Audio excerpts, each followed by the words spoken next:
안녕하세요. 시니어 천아입니다. 혹시 이런 순간을 떠올려 보신 적 있으신가요? 평소엔 건강하다 생각했는데 가족이 갑자기 쓰러져 응급실로 달려가야 하는 상황 말입니다. 의사가 다급히 MRI 촬영이나 CT 검사가 필요하다고 이야기하면 제일 먼저 걱정되는 건 비용일 겁니다. 수십만 원이 든다고 하면 눈앞이 아찔해지죠. 그런데 기초생활수급자라면 이야기가 달라집니다. 병원비가 생각보다 훨씬 줄어들 수 있는 제도가 있기 때문입니다. 오늘은 바로 그 부분을 차근차근 알려드리겠습니다. 알고 계시면 응급 상황에서 당황하지 않고 현명하게 대응하실 수 있을 겁니다. 기초생활수급자는 의료급여 제도를 통해 대부분의 의료비를 국가로부터 지원받습니다. 의료급여 일종이라고 부르는데 쉽게 말해 소득과 재산이 일정 기준 이하라면 자격을 갖게 되고 병원 이용 시 본인 부담이 거의 없습니다. 예를 들어 혼자 사는 경우 월 소득이 100만 원 안팎 이하라면 해당될 수 있고 내 식구가 함께 살면 약 240만 원 정도 이하일 때 조건에 들어갑니다. 이미 수급자로 선정되신 분들도 정확히 어떤 혜택을 받을 수 있는지 잘 모르시는 경우가 많습니다. MRI 같은 고가 검사가 대표적입니다. 많은 분들이 MRI는 무조건 비급여, 즉 전액을 내야 한다고 알고 계십니다. 그런데 꼭 그렇지는 않습니다. 의사가 환자의 치료나 수술을 위해 반드시 필요하다고 판단하면 상황이 달라집니다. 특정 조건을 만족하면 비급여가 아닌 급여로 전환되는데 이때는 본인 부담금이 대폭 줄어듭니다. 예를 들어 뇌출혈이나 뇌경색이 의심돼 응급으로 뇌 MRI가 필요하다면 급여 항목으로 인정될 확률이 높습니다.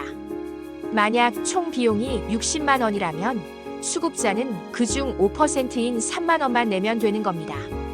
반면 비급여라면 60만 원 전액을 내야 하니 차이가 크죠. 응급실에서 이런 상황을 만나면 어떻게 해야 할까요? 방법은 의외로 간단합니다.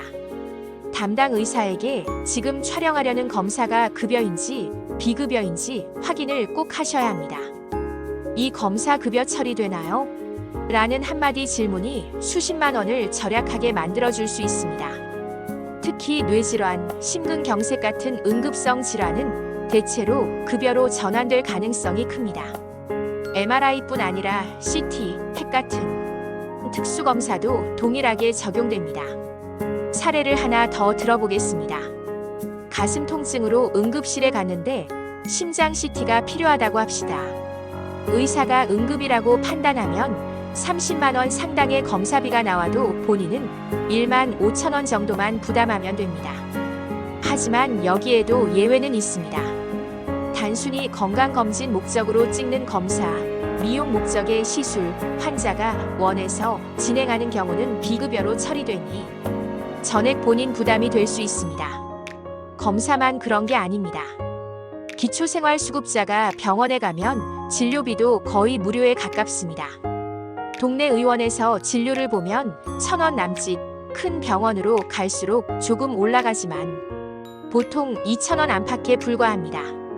약을 받을 때도 500원 정도만 내면 되고 보건소 처방이라면 약값조차 전혀 들지 않습니다.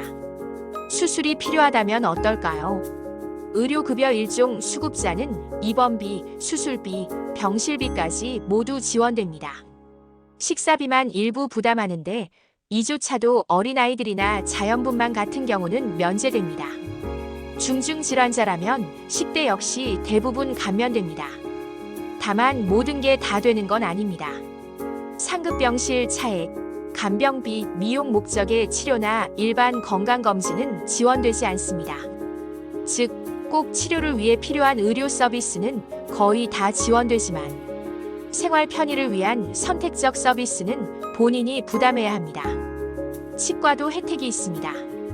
65세 이상이라면 틀니 비용의 5%, 임플란트는 10% 정도만 내면 됩니다.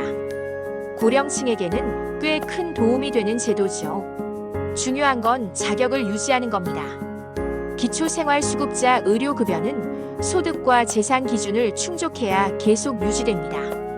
본인의 소득이나 재산이 늘어나거나 자녀 부모 등 부양 가족의 경제 상황이 좋아지면 자격을 잃을 수 있습니다. 그래서 정기적으로 조건을 확인하고 변동이 있으면 지자체나 국민건강보험공단에 알려야 합니다. 정리해 보겠습니다.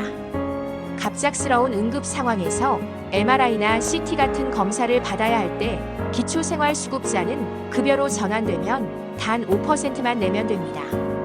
이 차이를 아느냐 모르느냐가 수십만 원의 차이를 만들 수 있습니다. 그러니 응급실에서 당황하지 말고 꼭 급여 처리 가능한지 물어보시기 바랍니다. 그리고 평소 병원비 구조, 약값, 수술비 지원 범위를 미리 알고 계시면 불필요한 두려움도 줄어듭니다.